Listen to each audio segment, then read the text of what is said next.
ഇങ്ങനെയാണെങ്കിൽ എനിക്ക് നിങ്ങളുമായിട്ട് ബിസിനസ് ചെയ്യാൻ ഒരു താല്പര്യമില്ല. എനിക്ക് 10 കോടിയുടെ നഷ്ടമാണ് ഉണ്ടായിരിക്കുന്നത്. 10 കോടിയുടെ. അതെങ്ങനെ ശരിയാവും ഹാഷിർ? എനിക്കുണ്ടായ നഷ്ടമോ? നിങ്ങൾ തമ്മിൽ അങ്ങോട്ടും ഇങ്ങോട്ടും അടികൂടാതെ നമുക്ക് ഫ്യൂച്ചറിനെ കുറിച്ച് സംസാരിക്കാം. ബിസിനസ്സിൽ എപ്പോഴും നഷ്ടവും ലാഭവും ഉള്ളതാണ്. ഒരു കാര്യം ചെയ്യാം, ഞാൻ ഇന്ന് രാത്രി മുഖുവിനെ ഒന്ന് വിളിച്ച് നമ്മുടെ കാര്യം ഡീൽ ചെയ്യിപ്പിക്കാം. മുഖു മുഖു ക്ലോസ് ആയർ മുഖു എന്നാണ് പറയുന്നത് കേട്ടോ. ഞാൻ വിട്ടുപോയി. മുകേഷ് അംബാനിയുടെ. ഈ തമാശ ഞാൻ ഇന്ന് തന്നെ അധുവിനെ വിളിച്ച് പറയും. അതോ അതു എടാ അധാനിയടാ. So many connection. പിന്നെ നാളെ ഈവനിങ് കൊച്ചിയിൽ 21 റോൾസ് റോയ്സ് വന്നിറങ്ങുന്നുണ്ട്. ആരാണ് പോയി എടുക്കുന്നത്? എന്ത് വർത്താനം അത്? റോൾസ് റോയ്സ് എടുത്തു? ഞാൻ BM അല്ലേ പറഞ്ഞേ. ഇങ്ങനെയാണ് എന്റെ ഇരിക്കുന്നത്. ബാക്കി 500 കോടി ഞാൻ എടുത്ത് കാറ്റിപ്പറത്തിക്കളയും.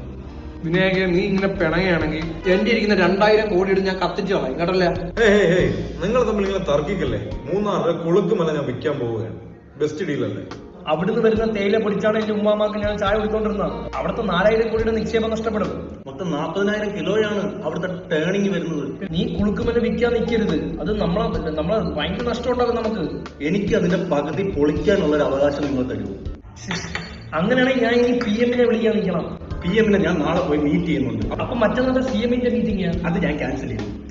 നീ എന്റെ അടുത്ത് ഇതൊന്നും പറയാത്ത എന്താ വിനായക? എനിക്ക് ആ താജ്മഹലിന്റെ ഫ്രണ്ടിൽ കിടക്കുന്ന 10 സെന്റ് ഞാൻ വിറ്റോട്ടെ. ആ താജ്മഹലിന്റെ അടുത്ത് കിടക്കുന്ന 10 സെന്റിൽ നിന്നാണ് ജമന്തിപ്പൂ നമ്മൾ വിറ്റ് 5000 കോടിയുടെ വരുമാനം ഉണ്ടാക്കുന്നത്.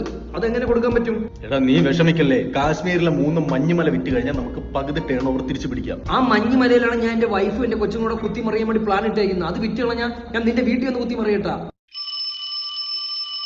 ഹലോ, എത്ര? 8 ലക്ഷോ? ഓക്കെ. എന്താ അത് ബുർജ് ഖലീഫയുടെ കറണ്ട് ബില്ല് വന്നു.